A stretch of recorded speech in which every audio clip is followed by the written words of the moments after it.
बिस्मिल्लाहिर्रहमानिर्रहीम।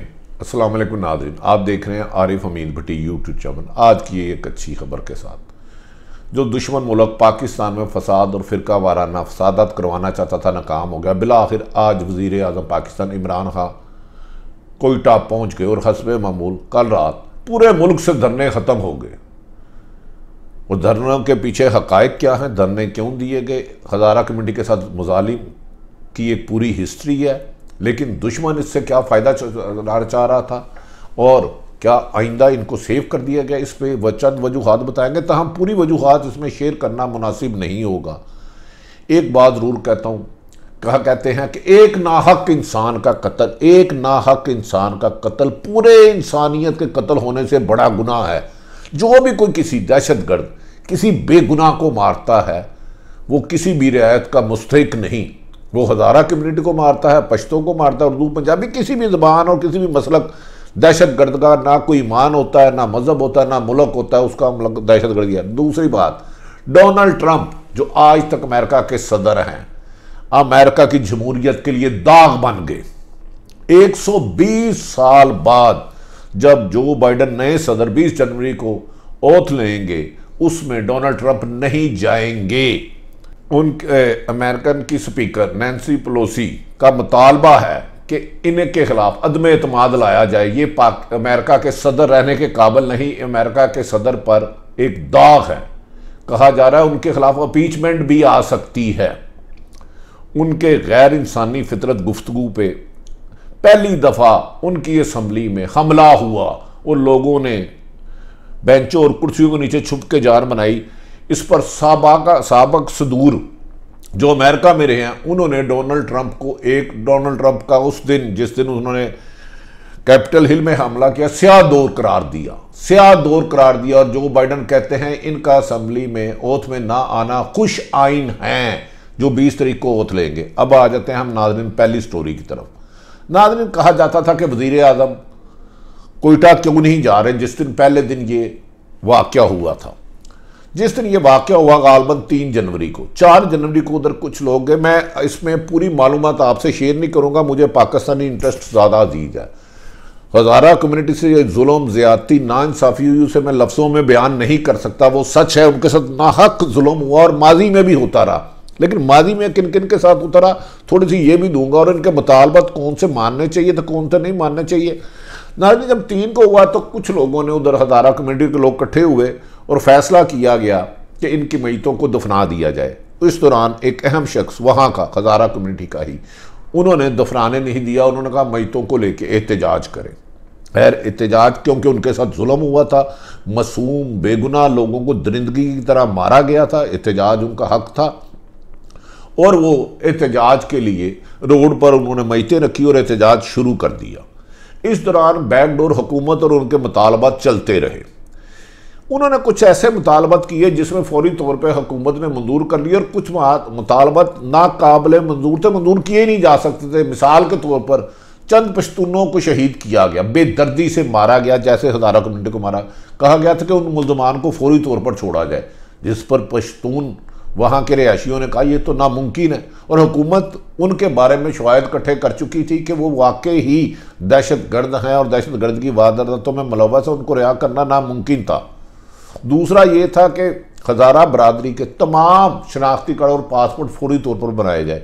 ये भी मुमकिन नहीं था। ये फैसला था कि जो बलूचिस्तान का रिहायशी है उसमें कोई रुकावट नहीं डाली जाएगी। ताहम अफ़गानिस्तान से आकर पाकिस्तानी पासपोर्ट और ID लेने की इजाज़त नहीं होगी, और इसका हज़ारा कम्युनिटी के लिए आसानियाँ पैदा की जाएंगी। आप जानते हैं कि ये भी इतला आ रही है जो शहीद हुए हैं इनमें कुछ लोग अफ़गानिस्तान के भी हैं।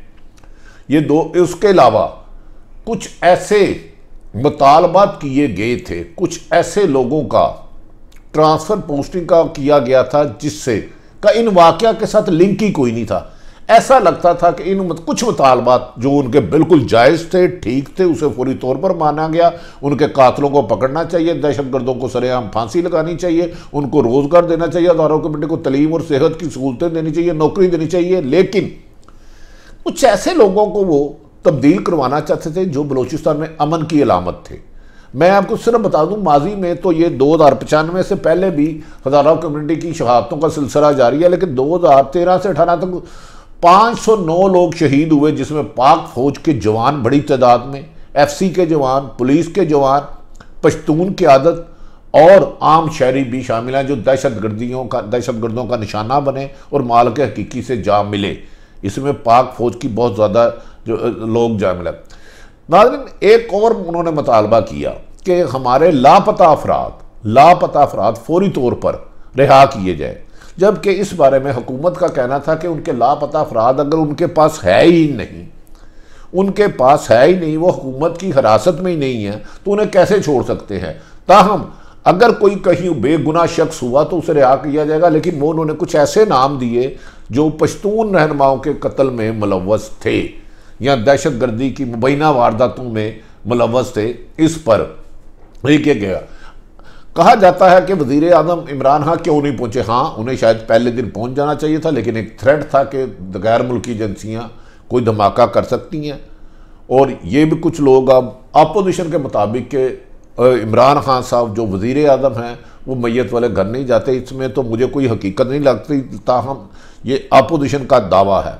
वज़ीर आज़म पाकिस्तान के लिए एक ज़रूर बात है कि उन्होंने जो एक लफ्ज़ कहा कि मुझे ब्लैकमेल ना करें, नहीं, वज़ीर आज़म साहब एक बहुत अहम बात थी, कौन सी बात कहाँ करनी है और कितनी करनी है, ये बहुत ज़रूरी होता है। हर बात हर जगह करने वाली नहीं होती। लाशें ब्लैकमेल नहीं करती, ये नामुनासिब लफ्ज़ था।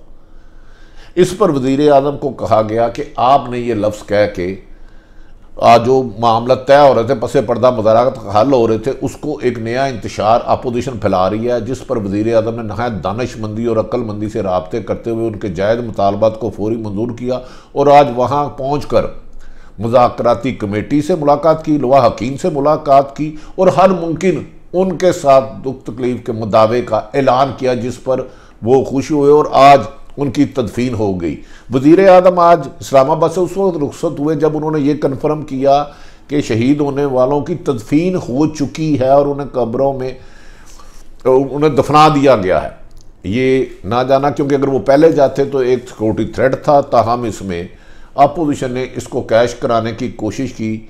नाज़रीन, मैं आपको ये बात बताता चलूँ कि इसमें कुछ इतलात ये थी, हज़ारा कम्युनिटी के साथ के बात लिंक नहीं करी, कुछ दहशतगर्द पैसे की फंडिंग लेकर दानिस्ता और गैर दानिस्ता इस इशू को चाहते थे ये ख़त्म ना हो, ये धरना ख़त्म ना हो, पूरे मुल्क में फैले। अगर मुल्क में फैलता है तो किसी जगह भारत की एक ख्वाहिश थी या प्लानिंग थी या हिकमत अमली थी कि दहशतगर्दी हो और उस वाक़या के बाद मुल्क में खाना जंगी हो। बहरहाल वज़ीर आज़म ने आज मौके पर पहुँच कर एक अच्छा किया था। हम देर से गए, पहले चले जाते तो ज़्यादा बेहतर था। 6 दिन वो बेचारे इतनी सर्दी में ना बैठते। और मेरा ख्याल है जिन लोगों के शहीद हुए हैं, ये हमारे आर्मी के जवान भी हुए हैं, पुलिस के भी हुए हैं, हमें भी मुतालबात ऐसे करने चाहिए जो हुकूमत अमल करे। ताहम हर शख्स की जानो माल की हिफाजत हुकूमत की जिम्मेदारी है। वज़ीर आज़म साहब, आपकी जिम्मेदारी है, आप इससे ला तल्लक नहीं हो सकते। जहाँ भी कोई पूरे पाकिस्तान में कोई भी बेगुनाह मरता है तो आपको इंसाफ देना आपकी जिम्मेदारी है। उसके साथ नाइंसाफ़ी का खात्मा हर तरीके से आपकी जिम्मेदारी है। हाँ, ताहम ये कहा जा रहा है कि वज़ीर आज़म को आज जो 3 बड़े ग्रोह पकड़े गए दहशतगर्दी करने के लिए बलूचिस्तान में काम कर रहे थे, उन्हें गिरफ्तार कर लिया गया। बड़ी अच्छी खबर आपके लिए, पाकिस्तानियों के लिए, जो मज़ीद हज़ारा कम्युनिटी या किसी और फौजियों पर हमला करना चाह रहे थे। कल रात अहम अदारों ने, हसास अदारों ने, भारत के साथ लिंक था, जिनका बलूचिस्तान में लिंक था, वो 3 गिरोह पकड़े गए जो बड़ी दहशतगर्दी की वारदात करना चाह रहे थे। बहरहाल पाकिस्तान में अमन हुआ, ये एक अच्छी खबर है और दुश्मन इसमें नाकाम हो गया, एहतजाज ख़त्म हो गया, ट्रैफिक रवा है और हमें यकीन है कि आइंदा दहशतगर्दी वारदातों को काबू करने के लिए तमाम मुमकिन इक़दाम किए जाएंगे। दूसरी तरफ डोनाल्ड ट्रंप को जो बाइडन, जो नए सदर मुंतखब हुए हैं, जो 20 तारीख को ओहदा दे रहे हैं, जो जमहूरियत के अलमदार बनते थे, उन्होंने डोनाल्ड ट्रंप को दाग करार दे दिया। उन्होंने कहा इस जैसे फाशिस्ट शख्स ने अमेरिका की जमहूरियत में नहीं आया। उन्होंने कहा कैपिटल हिल में हमला करके इन्होंने अमेरिका की जमहूरियत के लिए दाग बन चुके हैं और उनकी स्पीकर ने मुतालबा किया है कि ये फौरी तौर पर रिजाइन दे या इनके खिलाफ अपीचमेंट लाई जाए।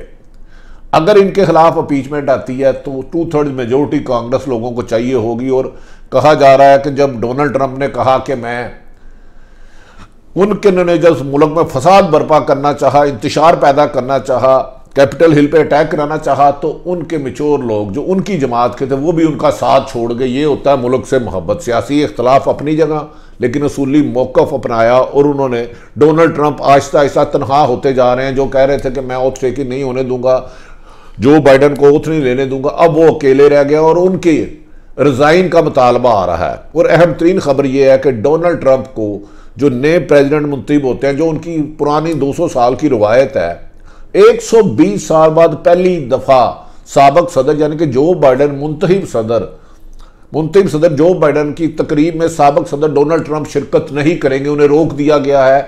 और ट्विटर ने भी उनका अकाउंट कर दिया कि वो नामुनासिब गुफ्तगू करते हैं। ये भी कहा जा रहा है कि डोनाल्ड ट्रंप के बारे में ये गौर किया जा रहा है, वहाँ के सेनेटर, कांग्रेस के सेनेटर्स गौर कर रहे हैं कि 25वीं तरमीम के तहत इनके खिलाफ इम्पीचमेंट आए, ताकि ऐसे लोगों को मिसाल बनाया जाए कि जमहूरियत को दागदार ना करें। अमेरिका में जमहूरियत का मतलब ये था कि लोगों की खिदमत करना, आइन और कानून की हुक्मरानी करना, मगर डोनाल्ड ट्रंप ने अपने अख्तियार का नजायज़ इस्तेमाल किया, इलेक्शन के नताइज को कबूल नहीं किया और पूरी कौम को इंतशार पर उकसाया और उन्हीं ही के साथी उनका साथ छोड़ गए। काश पाकिस्तान में भी ऐसी जमहूरियत आए, ठीक को ठीक कहे और गलत को गलत कहे, लेकिन पाकिस्तान में ये रवायत बदकिस्मती से आज तक आ नहीं सकी। नाज़रीन, 20 जनवरी को जब जो बाइडन आएंगे तो कहा जा रहा है कि वो गौर कर रहे हैं कि अवाम को उकसाने पर डोनाल्ड ट्रंप और उनके कुछ साथियों के खिलाफ मुकदमा दर्ज हो सकते हैं, ताकि इस ट्रेंड को ख़त्म किया जा सके कि लोग इलेक्शन के नताइज माने और अदारों पे हमला ना करें। पाकिस्तान में सुप्रीम कोर्ट में हमला हुआ, असम्बलियों में हमला हुआ, अहम तरीन शख्सियात में हुआ, लेकिन बदकिस्मती है यहाँ कानून कमज़ोर होने की वजह से हमेशा ताकतवर बच जाते हैं। पर अमेरिका की हिस्ट्री में पहली दफ़ा हुआ, लेकिन ना सिर्फ उनका कानून हरकत में आया, बल्कि डोनाल्ड ट्रंप के साथियों ने उसे इंतशार पसंद करार दे दिया, दाग जमहूरियत के लिए करार दे दिया। और डोनाल्ड ट्रंप अब भी भीली बिग्गी की तरह बढ़के लगा रहे हैं। तब कहा जा रहा है कि उनका चैप्टर ख़त्म होने वाला और वो माजी बन जाएंगे। उनकी अपीचमेंट आती है या इसके लिए वो जो बाइडन फैसला करेंगे, तो हम डोनाल्ड ट्रंप अमेरिका की सियासत से आउट होने के बाद उनका ट्विटर अकाउंट भी बंद कर दिया गया और उन्होंने कहा नहीं, अभी तो मेरा खेल शुरू हुआ है, लेकिन मुझे यकीन है जिन मुल्क में कानून और आइन की हुक्मरानी होती है और सियासी जमातें या मुंतखब नुमाइंदे हुक्मरान वक़्त अपने मुल्की मफाद को अपने मफाद पर तरजीह नहीं देते और मुल्की मफाद को ही तरजीह देते हैं, वहाँ कानून की हुक्मरानी भी रहती है और वो हुकूमतें डिलीवर भी करती हैं। यकीनन 20 जनवरी 2021 अमेरिका की जमहूरियत का एक नया सूरज तुलू होगा और डोनाल्ड ट्रंप की बागियाना सोच और दहशत पसंदाना सोच का ख़ात्मा होगा। हमें उम्मीद है कि पाकिस्तान में 2021 में भी हमारी अपोजिशन और हुकूमत होश के नाखून लेगी और एक दूसरे की किरदार कुशी की बजाय आवाम को उन हकूक़ देने पर अपनी तवज्जो तमाम मरकूज़ करेगी। नाज़रीन, आरिफ हमीद भट्टी ने ख़ास कर कोयटा इशू पर बहुत सारे इशुओं को आपको आगाह नहीं किया। बहुत सी हसास इन्फॉर्मेशन थी, लेकिन उनका खुफिया रहना, जिन पर खुफिया अदारे काम कर रहे हैं, हमें तवक्को है कि ये दहशतगर्द कानून की गिरफ्त में आ सकते हैं। बहरहाल किसी नाहक इंसान का कत्ल नामुनासिब है, लेकिन किसी बेगुनाह को सज़ा देना उससे बड़ा जुर्म है।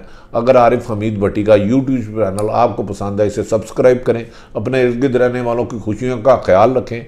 आइन और कानून की हुक्मरानी से गरीब और अमीर, ताकतवर और कमज़ोर का फ़र्क मिट सकता है। पाकिस्तान जिंदाबाद।